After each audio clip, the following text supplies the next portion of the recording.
Picture a city in between. Picture a city in the middle, between far busier cities to the east, north, and south.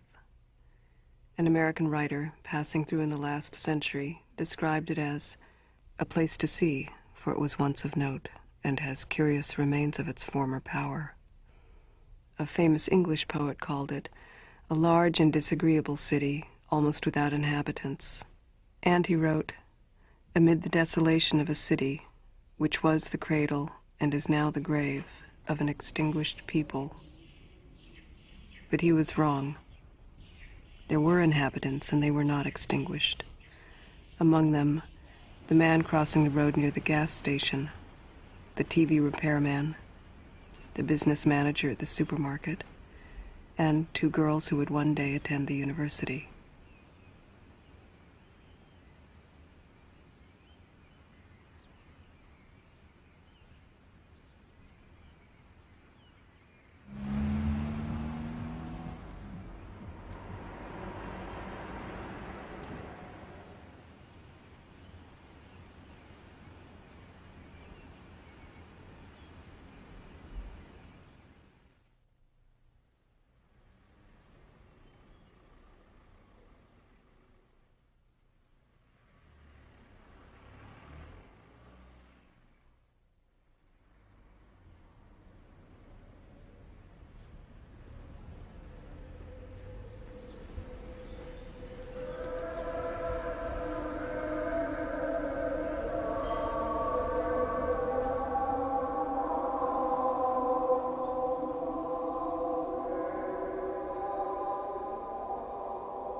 It's true that the ships no longer came. The ocean itself seemed to have backed away. It got quiet. Behind the doors that opened to the street, there were large, extraordinary rooms.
For a place to exist, there should be people who mark its passing.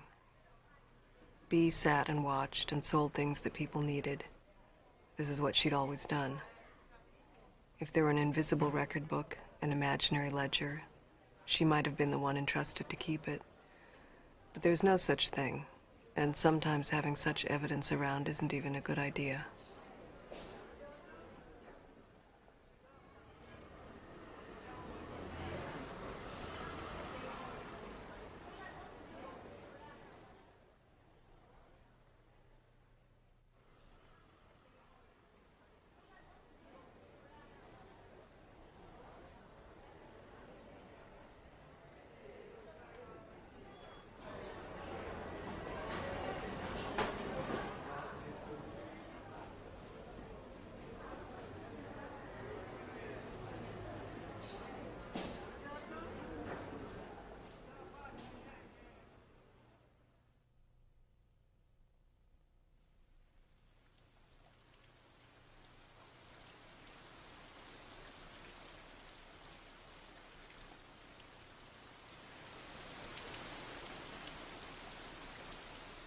Water rises from the river.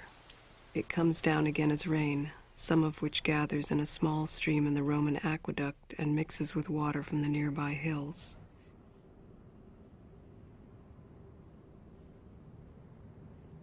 As night falls, a boy waits for his friends on the central bridge that joins the two halves of the town. He spits from the bridge, down into the river.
The library only seems to be a quiet place.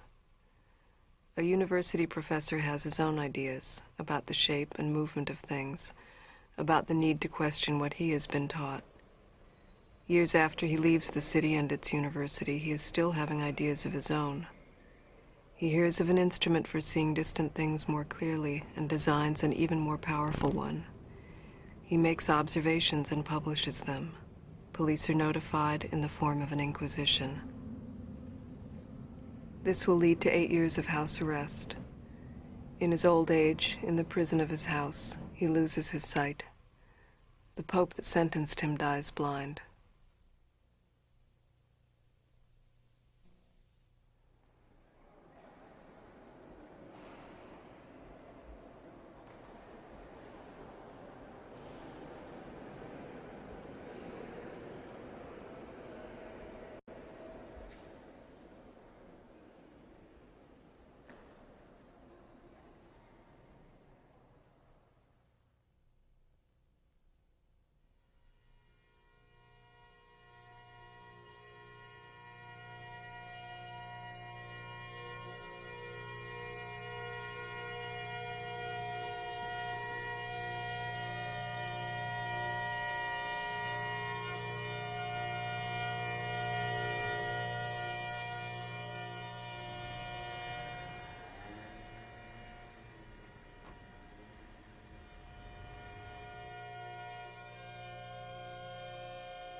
From the nearby hills, a nearby town. In a landscape painting, it's good to see the little human, to finally know the size of things. The little ship on the sea, distant cars, even the airplane in the sky.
The TV repairman's bird and his visiting friend. The friend remembers a war and its aftermath. All invaders are not to be mistrusted. Sometimes there's even such a thing as liberation. The repairman loves his bird and takes good care of it. He'd owned one before, for many years, but someone stole it from the front of this very store. Who in such a decent town would steal this man's bird? The man repairs devices that gather invisible waves from the air, capturing them as moving images and sounds. Most of these are sent from the bigger cities and depict an even bigger world. There are more and more of these signals.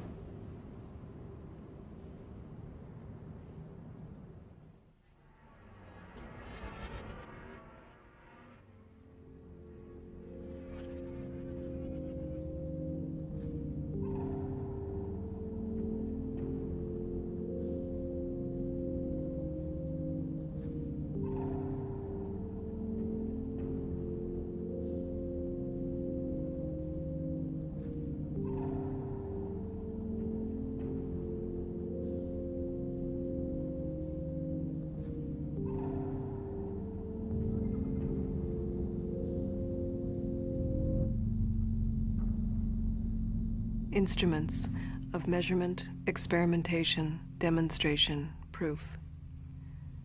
A professor holds one of the earliest electric motors in the world, as one would hold a child.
Ci rimangono, che vengono mantenuti sotto formalina e quindi vengono liberati via via sempre le esercitazioni, però naturalmente fino a no. Si adoperano, si deteriorano e quindi non si possono sostituire. Quella per esempio è una vasca prevista appunto per tenerci il cadavere intero, ad esempio.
Different museums keep their odd hours. Some don't keep hours at all.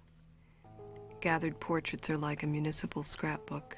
If you look closely, you'll see someone you know.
Even in a quiet town, the newspaper headlines are loud. But news is short-lived. Sometimes local stories turn into fables and last a while longer.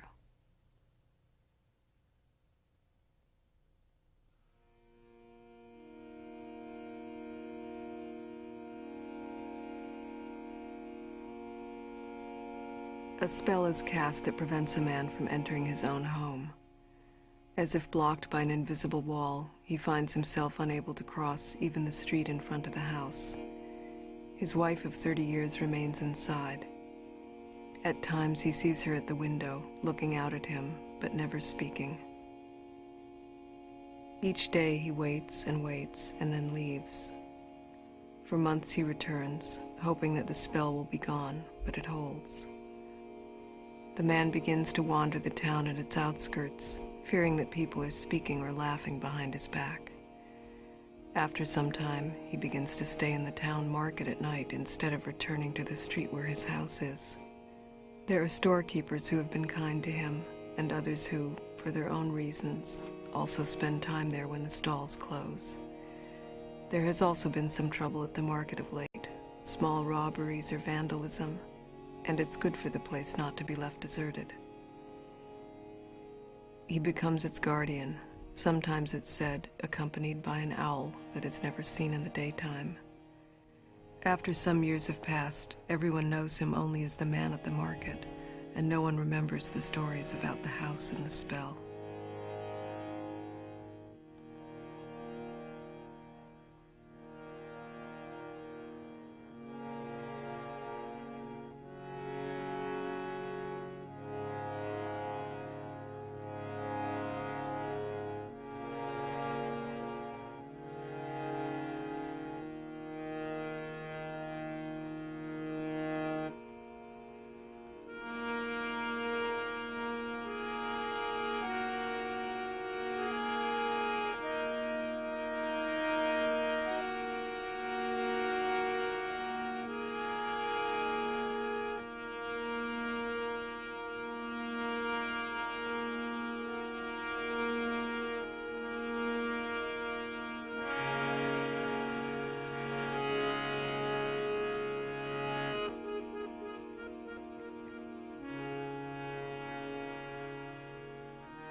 How is a city's power measured? Some in this city wonder if theirs has been diminished, if not eclipsed. Secret meetings are held between the municipal government, members of certain organizations and guilds, concerned individuals. Actions are quietly considered. Revenge is plotted in the form of a simple plan. For one night only, all of the power from the bigger cities nearby will be stolen. As those cities mysteriously dim, this one will grow in brightness until night itself is overruled.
Travelers, passing through the countryside, see angels and devils as real as the weather. The horror they evoke in the hands of a painter becomes not only a warning, but a celebration.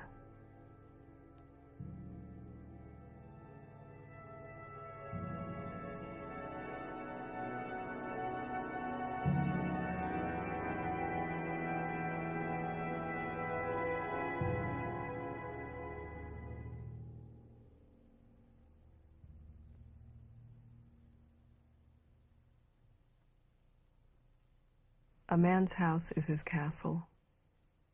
There's no room in the cemetery to sleep. The borders of the bedroom are the ones that matter. The kitchen, sacred. Bathroom and cat, sacred.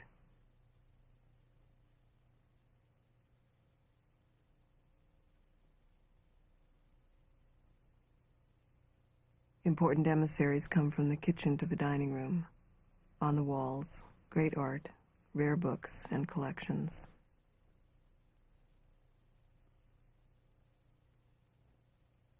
If only you'd bear with us while we make a few repairs. While you wait, you can take the history of this place.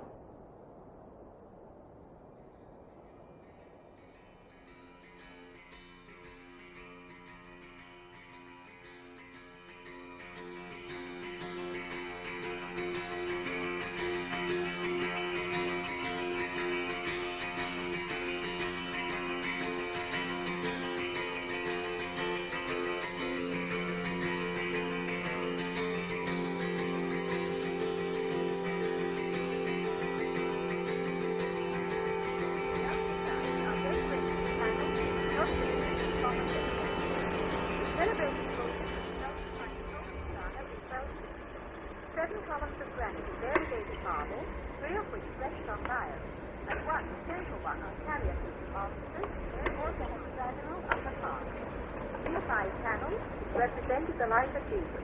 The classical inspiration is evident. In fact, the artist has extended some of the religious motives there in ancient low religion.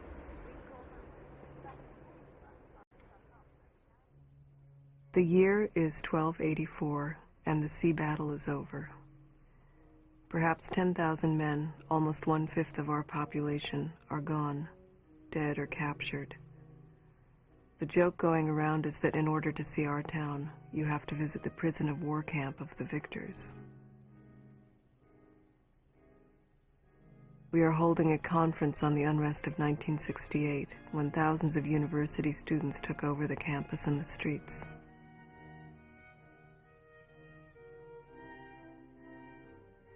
The location of the brothel was indicated by an arrow and a quotation. Dear Jesus, who was conceived without sin, help me to sin without conceiving. Through the flames, he ran into the church and saved the veiled picture. It had been covered from sight for hundreds of years. In the time of the plague, 500 died each day.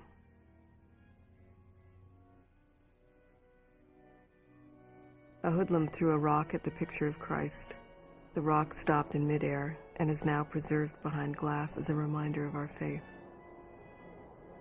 For one fixed price, you can visit the plaza, the museum, and the cemetery in one afternoon.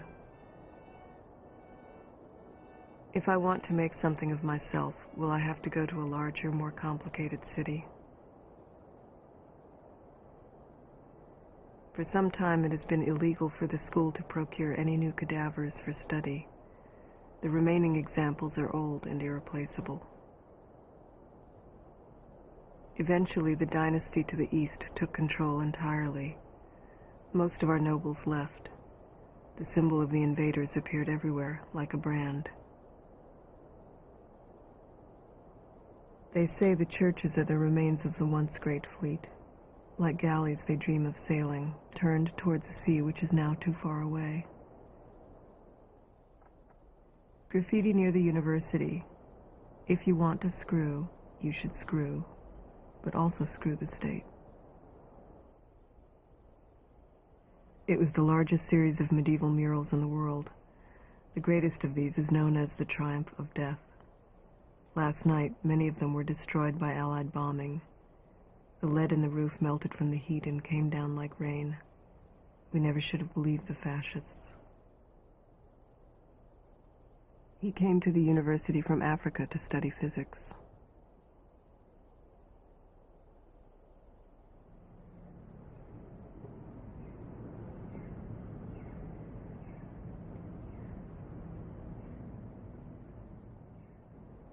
The precise origins of this city are unknown.